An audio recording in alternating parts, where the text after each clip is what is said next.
Well, Bangladesh and Afghanistan are all set for their tournament opener in Canberra in a short while from now. And I've also got a big panel here with me, Nikhil Chopra and Andrew Symonds, apart from, of course, Boria Majumdar, who joins us from Australia. Andrew, welcome to Headlines Today. It's an honor to have you here. Are all excited for the World Cup and being a part of the Headlines Today panel? Yeah, absolutely. The World Cup's the biggest event in one-day cricket. So for all the teams involved, the Australian team, the Indian team, South Africa, West Indies, Sri Lanka, these are all teams that people are expecting to win and their countries are expecting to win.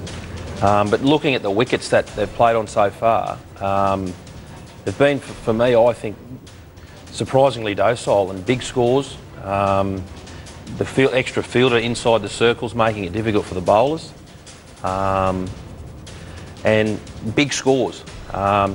New Zealand, small grounds, that's always sort of been the way over there, so big scores. But for me, I think I'm envious of the two teams that play in the World Cup final.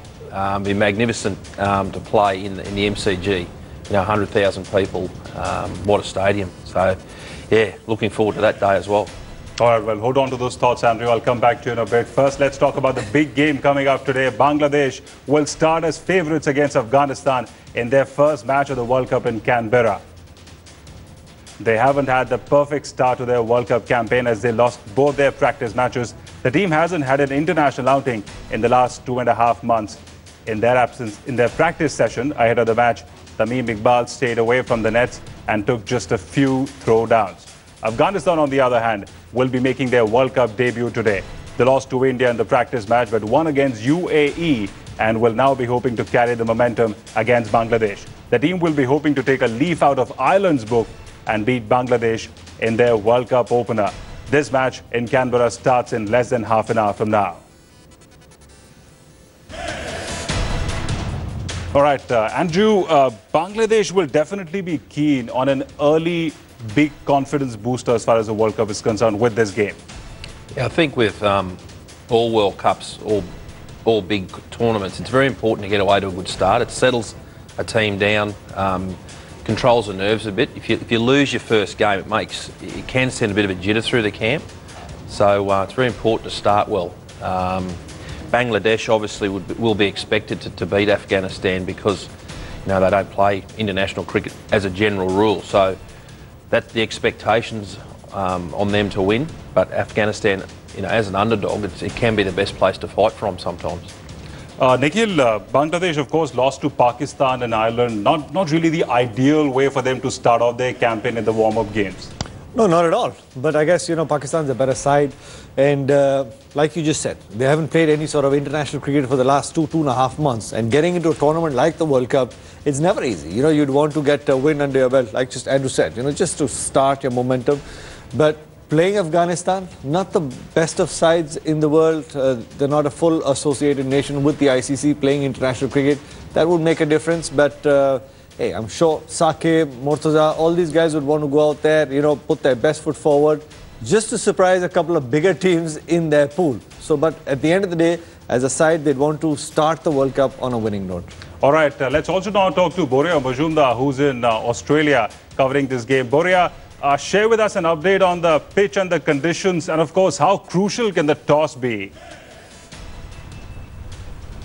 It's a big game, no question. I mean, Bangladesh v Afghanistan. If Afghanistan causes an upset, Himanshu, think about what happens to Bangladesh cricket. In 2007, there was momentum under Habibul Bashar, but that momentum was not cashed in on. Yesterday, I was having a long conversation with a number of Bangladeshi journalists, and each of them are saying that if Bangladesh makes it to the quarterfinal, it's a bit of a lottery. All of them are sort of the opinion that the momentum has been lost. So despite Saqib, despite Murtaza, despite Mashrafi captaining and Mushfiqur and some of the others, Tamim Iqbal, it's not the best team in the best sync. What is more important, Shapur, Zadran and some of the other Afghanistan faster bowlers will create trouble at the top of the order. They've got the height, they've got the ability to generate bounce. You've seen against the Indians, 16 for 2 with Kohli and Dhawan gone in that warm-up encounter. So if Bangladesh has any sense of complacency, it will come back to haunt them. On that point, can I also just, as head of sport for Headlines Today, welcome Andrew. It's a pleasure to have him there. I'm sure all our viewers will enjoy having him all through the World Cup. Andrew, very interesting question here. Afghanistan, of course, beat Bangladesh in the only match that they have played together. And they also beat Zimbabwe twice already in the 3 games that they have played so far. So obviously you can't take Afghanistan lightly at all. No, absolutely. As I said before, being an underdog can be the best place to fight from. And they're probably little known. They'll probably have a number of players that are good cricketers, but opposition teams don't know a great deal about. So they've got an opportunity to pounce here and sneak up on teams, I suppose. And these teams can be dangerous. Right, Nikhil, what's your perspective on the Bangladesh team as well as the Afghanistan team? Who do you think really starts? Who are going to be the key players for both the sides as far as this big game is concerned? Well, for the Afghanistan, the quicker bowlers, with the conditions that you've got, Australia, even if the docile conditions, the new ball will always have something in it. One good delivery, 2 bad shots sends panic down Bangladesh's back. It could trouble them, but with the kind of experience that they've got, they played a lot of test cricket. They're a better side, to start up with. So I personally feel Bangladesh way ahead in terms of starting as favourites. Saqib is one player who's a wily old fox. Murtaza, Inamul Haq. So these are the kind of guys I think can soak in all the pressure and take hopefully Bangladesh through and start on a winning note. All right, in fact, in news just in, Bangladesh will be batting first. Andrew, your views, given the kind of conditions that they're going to be playing in Canberra, do you think Bangladesh batting first would be an advantage for them? Yeah, Canberra as a ground, it's quite a large ground. It's not a smaller ground. The wicket will be quite slow and low. I would say they played a game there earlier, late last year, and a 2020 final there not so long ago, and that was how the wicket played. But in a tournament, as I said early on, you want the team to settle. So batting first and posting a good total is a good way to go about it and apply pressure to the opposition by making them chase. Right, let's also talk to Boria about this big decision by Bangladesh. Of course, Boria, Bangladesh winning the toss, deciding to bat first. Your perspective, given the pitch, the conditions, do you think it's a right decision made by Bangladesh? It's a big competition. In a high-pressure game for Bangladesh, you want to get off to a good start, always put runs on the board. And Afghanistan, while chasing, they don't have the experience. It's their debut World Cup game, so they will definitely feel the pressure if Bangladesh puts a good score. So yes, it's a good decision. Having said that, if the Afghanistan fast bowlers pick up a few early wickets, which is possible with the fragility in the Bangladesh lineup, then anything can happen. I also agree with Nikhil there that Bangladesh start favourites. Having said that, this is not the best Bangladesh side. 2007 was far better than this side. I mean, some good players, but the team thing, the spirit, the bonding, the coming together has not happened. So don't put Afghanistan, don't rule them out. It's going to be a closer game than what we expect, I would say. Nikhil, do you think this match in particular is mainly going to be a contest between the fast bowlers from Afghanistan versus the batsmen from Bangladesh? Well, to a certain extent, yes. And of course, batting first and then coming and bowling, looking to defend the target. You'll have a lot of the spinners coming to play as well. With the Afghanistan batsmen, I don't think they're great players of spin, but you're absolutely right. The new ball will always make a difference in Australia. If it swings a bit, you lose a couple of wickets early on, you can lose your way as a side. So you're absolutely spot on in that terms of competition. The Afghanistan quick bowlers against the Bangladeshi top order batsmen. You have to be careful, especially Tamim Iqbal, who likes to go after the bowling straight away. So you've got to be a little careful. Right. Andrew, in fact, very interesting. The minnows have been pretty impressive so far. Of course, Ireland beating West Indies and Scotland quite literally giving a big scare to New Zealand. Cricket is clearly growing. Yeah, absolutely. I think the Irish team, though, they've got quite a few first-class cricketers in their side that have played cricket for a living. So they're not as small a minnow as what I think people make out. They can give sides a scare. They did it in the last World Cup. They beat England, I think, if I'm right, remember that. So they're a team not to be taken lightly. And the West Indies always seems to be a little bit of, there's turmoil behind the scenes there, the way that the players there are being paid and what have you, and they don't seem to be the unit they used to be. So if there's a few cracks appearing there, there's opportunities for teams to get at them. But as a sort of tournament, the World Cup, everyone wants to win it. But it's a very difficult thing to win. You've got to play a lot of games and win a lot of games, and then you've got to win a semi-final and a final, big match pressure. So, there's a lot to contend with for all the teams. Right. I'll come back to you in a bit. Andrew, hold on to those thoughts. In what could prove to be a big boost for South Africa in the World Cup ahead of their big game against India on Sunday, Gary Kirsten has joined the South African team as consultant. While the South African team took rest yesterday, they've been busy with their practice sessions since morning today.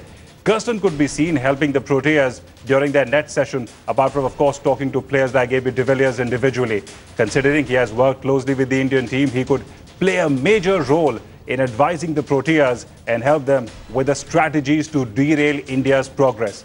Kirsten was a part of the Indian team's 2011 World Cup win and has maintained so far he believes the Indian side has a good chance to defend the title as it has learned how to win the World Cups. The big match, of course, is on the 22nd of Feb. India have never beaten South Africa in a World Cup match, so it's a big test, and it remains to be seen if Dhoni's men can break the jinx. All right, so now let's talk to Boria Majumdar, our man on the ground. Boria, share with us some more updates. If there are any more details that you have on Kirsten's appointment and his role in the South African team. You know, he came in last night from India, Himanshu, and before I say that, I mean, if you can see behind me, I'll ask Manish to show. The Indians have just come to the ground here at, in Melbourne at the for their practice. South Africa practice before me.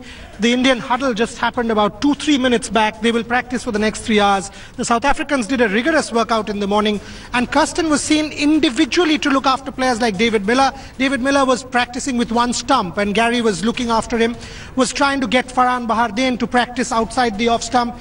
Every time there was a mistake, Gary kept throwing balls at him to sort of get that shot perfected. He was seen talking to AB de Villiers. It's a big inclusion. Think of that support staff. Gary Kirsten, Alan Donald, Michael Hussey for a couple of games. South Africa looks the part. Compared to that 99 team, which had a really good chance until something exploded in Alan Donald's head in that run-out, this is the team to watch out for. Australia, South Africa, New Zealand, maybe alongside India. These are the top 3 teams as far as I'm concerned, and Gary does make a difference. All right, Boria, hold on to those thoughts. I'll come back to you in a bit. Kirsten, in fact, spoke to Boria Majumdar in the lead-up to the World Cup and told him that this is South Africa's best chance to win the event since 1999. Here's more.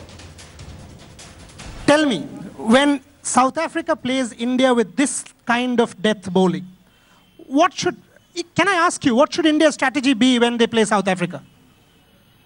Give us some advice. Well, I'm not going to give you any